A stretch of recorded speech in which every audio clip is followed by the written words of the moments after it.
Assalamualaikum warahmatullahi wabarakatuh. Salam kenal, saya Ibu Dana Setiawati, bisa dipanggil Bu Dana. Sebelumnya Ibu mohon maaf karena tidak bisa mengadakan pertemuan virtual secara sinkronus bersama kalian, sehingga Ibu hanya membagikan video dari penjabaran materi pengenalan lingkungan sekolah. Bab pengenalan kurikulum. Oke ya. Baiklah, yang pertama bisa Ibu sampaikan kepada kalian, selamat datang dan selamat bergabung di SMA Negeri 1 Batu Sopang. Di SMA Negeri 1 Batu Sopang ini menerapkan kurikulum 2013. Kurikulum ini dikembangkan berdasarkan adanya faktor internal dan faktor eksternal. Faktor internalnya yaitu jumlah penduduk usia produktif, yaitu usia 15 sampai usia 64 tahun. Jumlahnya itu lebih banyak dari usia yang non produktif. Nanti akan mencapai puncaknya di tahun 2020 sampai 2035. Nah, oleh sebab itu, tantangannya adalah mengupayakan agar sumber daya manusia yang usianya produktif tadi dapat ditransformasikan menjadi sumber daya manusia yang mempunyai kompetensi dan keterampilan melalui pendidikan agar tidak menjadi beban bagi dirinya sendiri, keluarga, dan juga masyarakat atau negara. Ya. Selanjutnya ada faktor eksternal. Ini faktor-faktor yang berasal dari luar diri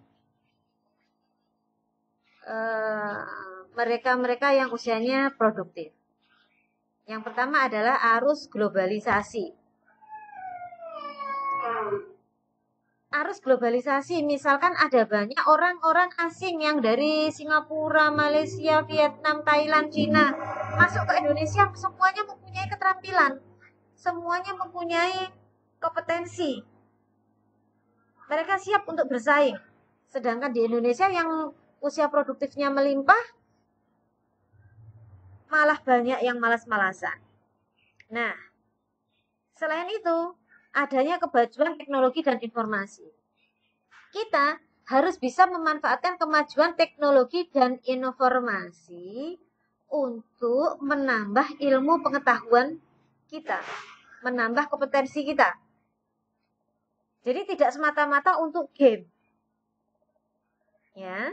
Kemudian adanya kebangkitan industri kreatif dan budaya, serta perkembangan pendidikan di tingkat internasional. Nah, adanya faktor-faktor tersebut, maka kita menggunakan kurikulum 2013, di mana pada proses kegiatan pembelajarannya itu mengutamakan student center, berpusat pada peserta didik. Di situ kita akan memaksimalkan 4 kompetensi inti. Yang pertama kompetensi inti spiritual, sosial, pengetahuan, dan keterampilan. Jadi nilai religiusnya dipertimbangkan, nilai sosial dengan teman-teman, dengan orang tua, dengan tetangga, dengan guru dipertimbangkan. Kemudian pengetahuan secara kognitifnya, seberapa dalam, seberapa jauh, seberapa banyak kita mengetahui akan sesuatu hal, dan seberapa terampil kita dalam menerapkan dari pengetahuan yang kita miliki.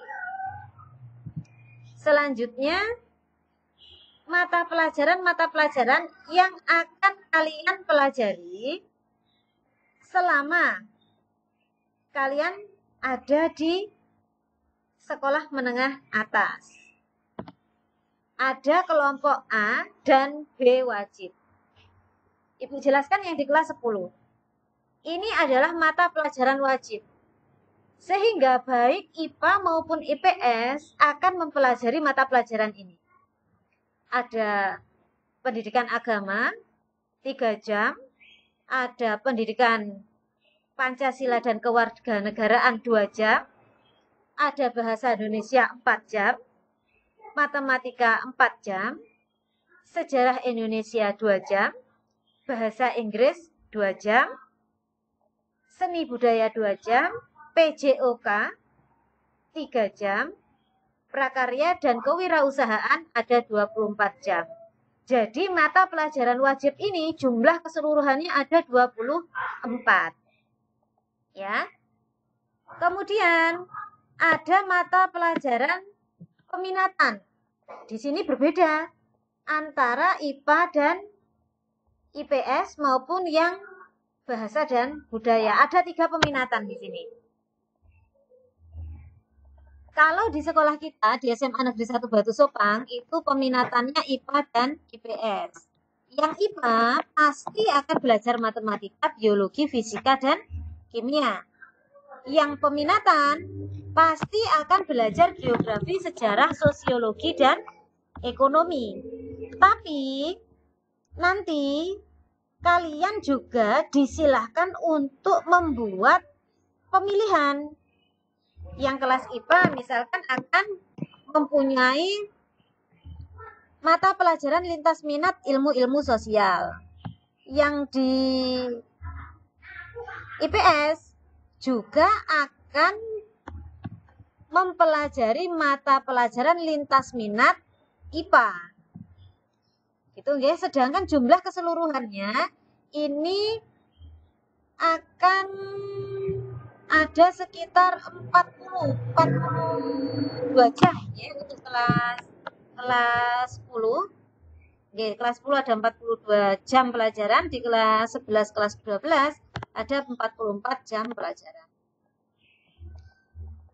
Kelompok peminatan yang dipilih peserta didik terdiri dari kelompok matematika dan ilmu alam. Tadi sudah ya, ada IPS juga dan ada ilmu budaya dan bahasa. Ini pemilihannya sejak kalian mendaftar di SMA.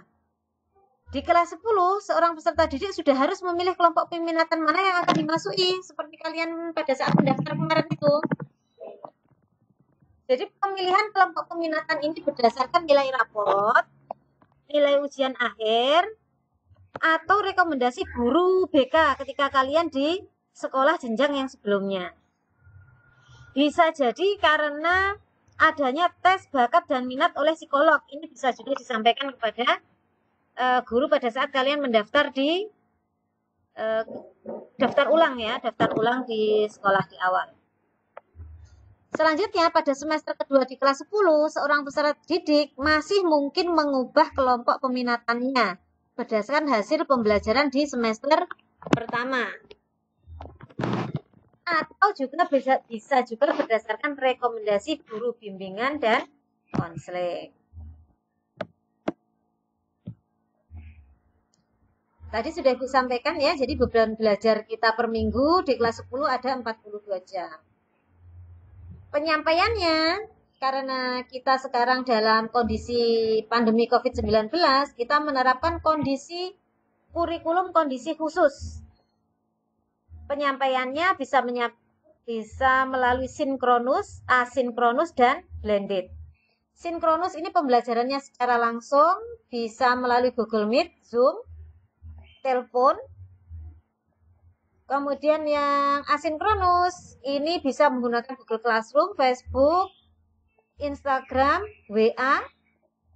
Kalau yang blended berarti memadukan antara sinkronus dan asinkronus.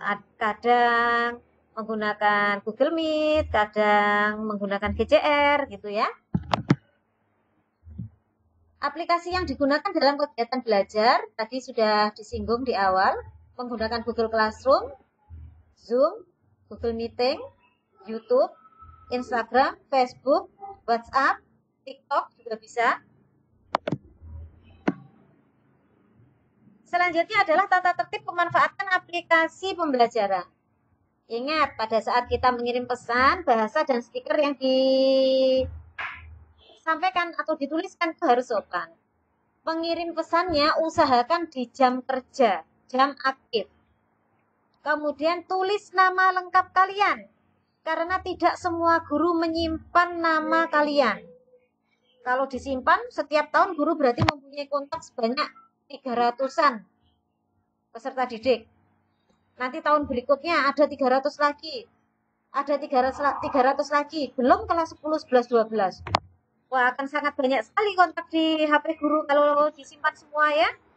Nah, oleh karena itu, kalianlah yang harus berinisiatif biar dikenal oleh gurunya. Misalkan menuliskan, Assalamualaikum, nama saya Rizka Widya, kelas 10 IPA 4. Dengan keperluan. Apa keperluannya ditulis dengan jelas.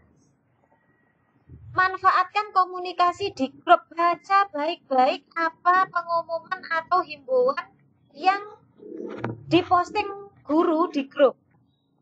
Belum dibaca, kalian sudah japri. Belum dibaca, kalian sudah menanyakan. Itu bukan hal yang bagus. Tidak efektif dan tidak efisien. Bisa jadi pesan kalian tidak dijawab. Minimalisir japri. Bayangkan, kalau kalian semuanya japri kepada guru. Ada berapa ratus pesan yang masuk di HP guru. Ya, oleh karena itu lebih baik kalian memanfaatkan komunikasi yang ada di grup. Mengapa demikian? Karena kadang satu orang mempunyai pertanyaan yang sama dengan orang yang lain. Oleh karena itu ada baiknya grup itu disimak. Minimalisir japri kepada guru kalau bukan hal yang sangat penting. Misalnya minta izin karena sakit dan sebagainya. Akun email adalah nama asli. Jangan sampai di sana ditulis Akang Gendang. Ada lagi yang nulis Bakul Dawet. Ya, tulis nama kalian siapa. Biar dikenal oleh guru dan terekam di Google Classroom. Siapa yang telah mengisi daftar presensi atau yang sudah masuk ke Google Classroom itu siapa aja diketahui. Tapi kalau nama kalian adalah nama samaran, bagaimana Google Classroom bisa mengenal kalian? Dianggap tidak masuk, ya. Persiapkan diri sebelum jadwal dimulai. Berikan respon yang cepat apabila guru menghubungi. Oke ya, penilaian-penilaian yang dilakukan oleh guru selama kegiatan belajar mengajar yang pertama adalah daftar kehadiran kalian, aktif dan tidaknya kalian. Kemudian kegiatan harian, sehari-harinya kalian aktif mengumpulkan tugas, mengikuti kegiatan belajar. Setelah selesai dalam satu kompetensi dasar, maka akan ada ulangan harian. Kemudian setelah mencapai pertengahan semester, ada ujian tengah semester. Puncaknya dalam satu semester ada yang namanya ujian semester, ya. Kalau pembelajaran daring gagal dilakukan, maka dilaksanakan pembelajaran luring. Ini sebagai alternatif jika pembelajaran daring terkendala untuk dilaksanakan. Misalnya itu kendalanya apa saja? Misalkan HP-nya rusak atau error. Misalkan HP-nya hilang. Misalkan belum punya HP. Atau sudah punya HP tetapi di wilayahnya itu nggak ada sinyal. Atau ada sinyal tapi di jam-jam tertentu. Atau pada saat mati listrik di hari itu. Ya, ini bisa langsung menghubungi wali kelas. Oke, anak-anak, itu tadi penyampaian materi dari pengenalan kurikulum. Selanjutnya Ibu sampaikan terima kasih atas waktu untuk menyimak materi ini. Selanjutnya, kalian silahkan membuka Google Classroom dan kerjakan tugas-tugas yang ada di sana. Sebenarnya bukan tugas ya, bersifat kuesioner. Di sana akan mengetahui bagaimana kondisi kalian dalam mengikuti kegiatan pembelajaran lanjutan nanti. Oke, terima kasih. Wassalamualaikum warahmatullahi wabarakatuh.